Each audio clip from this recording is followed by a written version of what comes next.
So hello everyone, welcome back to my channel Gyanoday coaching class. तो कैसे हैं आप सभी लोग? उम्मीद है आप लोग बहुत अच्छे होंगे, अपनी पढ़ाई भी ज़बरदस्त तरीके से कर रहे होंगे। तो आज की इस क्लास में देखने वाले हैं आपकी क्लास 12 की इंग्लिश की 3 सबसे इंपॉर्टेंट सेंट्रल आइडिया को, जिसमें से एक है माई मदर 866, जिसका सेंट्रल आइडिया आज की इस क्लास में हम देखने वाले हैं। ठीक है, और साथ ही यह भी बताएंगे कौन से ऐसे 3 सेंट्रल आइडिया है जो कि आपको तैयार करना है। वैसे तो आपके बुक में बहुत सारे सेंट्रल आइडिया दिए गए हैं, लेकिन हम ऐसे सेंट्रल आइडिया के बारे में बताने वाले हैं जो हर साल पूछे जाते हैं, सबसे ज़्यादा बार पूछे जाते हैं। तो सबसे पहले हम वही बता देते हैं कि कौन कौन से इंपॉर्टेंट सेंट्रल आइडिया हैं जो आपके एग्जाम में हर साल पूछे जाते हैं। सबसे पहला सेंट्रल आइडिया है माई मदर 866, और दूसरा है कीपिंग क्विट। दूसरा कौन सा है? Keeping quit. और तीसरा है ए थिंग ऑफ ब्यूटी। ये 3 सबसे ज़्यादा वायरल सेंट्रल आइडिया है जो हर साल एग्जाम में हर एक सेट में रखे होते हैं। ठीक है, तो इसलिए आपको इन 3 को तैयार करना है। इन 3 में से अगर आप 2 भी तैयार कर लेते हो ना, तो आपको कोई टेंशन लेने की जरूरत नहीं है, क्योंकि ये सबसे वायरल सेंट्रल आइडिया है जो हर साल पूछे जाते हैं। ठीक है, तो आज की क्लास में हम देखने वाले हैं माई मदर 866 पोएम का सेंट्रल आइडिया। ठीक है, बाकी की सेंट्रल आइडिया हम अगली क्लास में देखेंगे। ठीक है, तो चलिए देखते हैं माई मदर 866 का सेंट्रल आइडिया। लेकिन उससे पहले मैं आपको इसकी शॉर्ट समरी बता देता हूं, जिससे अगर आपने पोएम ना भी पढ़ा हो तो आपको समझ में आ जाए। ठीक है, तो जो माई मदर 866 पोएम है, ये लिखा हमारी इंडियन ऑथर कमला दास ने लिखा है। इसमें वो बताती हैं कि वो बहुत ज़्यादा दुखी हैं। क्यों? क्योंकि वो जब अपनी मम्मा के साथ कोचिंग को जा रही होती हैं अपने घर से, और उनकी अम्मा बगल में बैठी होती हैं और वो ऊँघ रही होती है। उनका चेहरा ऐसा लगता है जैसे मानो कोई डेथ बॉडी पड़ी हो उनके बगल में। ठीक है, एकदम मुरझाया हुआ पीला सा। तो उसे देखकर जो है बहुत ज़्यादा दुखी हो जाती हैं, क्योंकि उन्हें फील होता है कि अब मम्मा मेरी जो है बहुत ज़्यादा बूढ़ी हो गई हैं, बहुत ज़्यादा जीवित नहीं रहेंगी, इसलिए बहुत ज़्यादा सैड हो जाती हैं। और फिर अपने सैड को दूर करने के लिए बाहर की ओर देखती हैं। जब बाहर की ओर देखती हो तो देखती हैं कि जो पेड़ है तेज़ी से दौड़े जा रहे हैं। ऐसा हमारे साथ भी होता है ना, कि जब हम गाड़ी में बैठे होते हैं तो ऐसा लगता है कि जो पेड़ है तेज़ी से दौड़े जा रहे हैं, लेकिन ऐसा होता नहीं है। असल में गाड़ी आगे जा रही होती है ना। और फिर देखती हैं कि जो बच्चे हैं अपने घरों से बाहर निकल रहे हैं, बहुत ज़्यादा खुश दिखाई दे रहे हैं। ठीक है, इन सब चीज़ों को देखते हुए एयरपोर्ट पर पहुँच जाती है, और फिर सिक्योरिटी चेक के बाद अपनी अम्मा से कुछ दूर खड़ी होती, फिर वही अपना बचपन का पुराना दर्द महसूस करती है। ठीक है, अपनी मम्मा को जो है वो जो जैसे होता है ना ये विंटर मून जो कि धुंधला धुंधला सा दिखाई देता है ना, उससे कंपेयर करती है, और फिर दुखी हो जाती है। लेकिन किसी तरह अपने दुख को छिपाती है और अपनी अम्मा से कहती है, अम्मा मैं तुमसे बहुत जल्द मिलूंगी। ठीक है, तो इसमें पोएम में वही बताया गया है कि उस एक पुत्री की, एक बेटी की फीलिंग क्या होती है जब वह अपनी अम्मा से बिछड़ रही होती है। ठीक है, इसीलिए इस पोएम का नाम है माई मदर 866। ठीक है, यानी मेरी अम्मा 66 वर्ष की। ठीक है, तो चलिए इसका सेंट्रल आइडिया लिखते हैं। बहुत ही आसान से, इतना आसान बताएंगे कि आपको एक ही बार में याद हो जाएगा। ठीक है, बहुत ही ज़्यादा सिंपल वर्ड में आपको बताएंगे। ठीक है, बस आपको 30 से 40 वर्ड में, 40 से लगभग 40 वर्ड में आपको लिखना रहता है सेंट्रल आइडिया। ठीक है, इससे ज़्यादा नहीं लिखना रहता है। तो चलिए सेंट्रल आइडिया लिखना शुरू करते हैं। हेडिंग डालेंगे सेंट्रल आइडिया और फिर लिखना स्टार्ट करेंगे।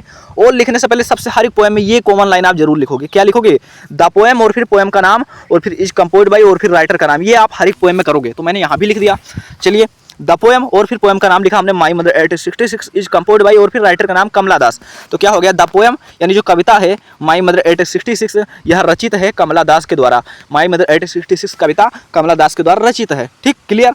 और फिर क्या लिखेंगे? द पोएम एक्सप्रेस, जो कविता है वो एडिट करता है। ठीक है, क्या? The feeling of her daughter, एक पुत्री की, एक बेटी की फीलिंग को, when she was living her mother, जब वो अपनी माता से बिछड़ रही होती है, अपनी मम्मा से दूर जा रही होती है, उस समय, उस कंडीशन पर एक बेटी की फीलिंग क्या होती है उसको वर्णित करता है। तो क्या हो जाएगा? The poem express the feeling of her daughter when she was living her mother. जो पोएम है एक पुत्री की, एक बेटी की फीलिंग को वर्णित करता है जब वो अपनी अम्मा से बिछड़ रही होती है, अपनी माँ से दूर जा रही होती है। ठीक है, उसके बाद क्या लिखोगे? द पोएटीज, जो कवित्री हैं, जो हमारी कवित्री हैं। ठीक है, कहाँ कभी नहीं भाई, अगर कभी बोला हो तो यार सॉरी। ठीक है, मतलब अभी मैंने अगर कभी बोला हो तो सॉरी। ठीक है, उसके लिए पोएटीज, द पोएटीज जो हमारी कवित्री हैं, फील्स फेयर, डर का अनुभव करती हैं। क्यों? ऑफ लॉसिंग हर मदर, अपनी अम्मा के खोने से। यानी क्या हो जाएगा? The poetess feels fear of losing her mother, यानी कवित्री अपनी अम्मा के खोने से डर का अनुभव करती हैं। बिकॉज, क्योंकि her mother is very old, क्योंकि उनकी अम्मा बहुत ही ज़्यादा बूढ़ी हैं। उनकी अम्मा बहुत ही ज़्यादा बूढ़ी हैं, एज्ड हो गई हैं। ठीक है, इसीलिए वो बहुत ज़्यादा डर जाती हैं, दुखी हो जाती हैं। इट सीम्स, ऐसा दिखाई देता है, दैट कि सी विल डाई सून, वह बहुत जल्द ही मर जाएंगी। ठीक है, ऐसा दिखाई देता है कि वो बहुत जल्द ही मर जाएंगी। द पोएटीज, जो कवित्री हैं, द पोएटीज यानी कवित्री, स्केर्ड ऑफ दिस थॉट, वह इस विचार से डर जाती है कवित्री। ठीक है, और फिर for come out from this negative thought, और फिर फ्रॉम कैम आउट यानी बाहर आने के लिए, फ्रॉम दिस नेगेटिव थॉट, इस नकारात्मक विचार से बाहर आने के लिए, सी लुक्स आउटसाइड ऑफ कार, वह कार से बाहर की ओर देखती हैं। ठीक है, और फिर अपने इस दुख को दूर करने के लिए कार से बाहर की ओर देखती हैं। और फिर क्या देखती हैं? The world outside is full of Joy, कि जो बाहर की दुनिया है, the world outside is full of Joy, वह आनंद से भरपूर है। और क्या देखती हैं? सी लुक्स यंग ट्रीज, वह कम उम्र के पेड़ों को देखती है, यानी छोटे पेड़ों को देखती हैं। रनिंग वेरी फास्ट, बहुत तेजी से दौड़ते हुए। किसको उसको देखती हैं? जो बाहर की दुनिया बहुत ज़्यादा आनंदित है। और फिर देखती है जो पेड़ है छोटे उम्र के तेजी से भागे जा रहे हैं। और फिर देखती हैं चिल्ड्रन लुक्स वेरी हैप्पी, बच्चे बहुत खुश हैं। है ना, who were coming from out from their homes, जो अपने घरों से बाहर निकल रहे हैं, वो बच्चे बहुत ज़्यादा खुश दिखाई दे रहे हैं। ठीक है, इतना सब कुछ देखती हैं और फिर एयरपोर्ट पर पहुंच जाती है। और फिर एयरपोर्ट पर पहुंचकर एट एयरपोर्ट, और फिर एयरपोर्ट पर आफ्टर सिक्योरिटी चेक के बाद, एयरपोर्ट पर सिक्योरिटी चेक के बाद द पोएटिज लुक्स, पोएटिज देखती हैं, कवित्री देखती हैं at colourless and pale face of her mother, अपनी अम्मा के रंगहीन और मुरझाए हुए चेहरे को, ठीक है, देखती हैं। सी बिकम्स वेरी सैड, वह बहुत दुखी हो जाती हैं, वह बहुत दुखी होती हैं। बट लेकिन सी हाइड्स हर पेन, वो अपना दर्द छिपाती हैं। And said to her mother, और अपनी अम्मा से कहती हैं, सी यू सून अम्मा, अम्मा मैं तुमसे बहुत जल्द मिलूंगी। ठीक है, तो बहुत ही सिंपल वर्ड में हमने इसका जो सेंट्रल आइडिया बता दिया। उम्मीद है आपको अच्छे से समझ में आया होगा।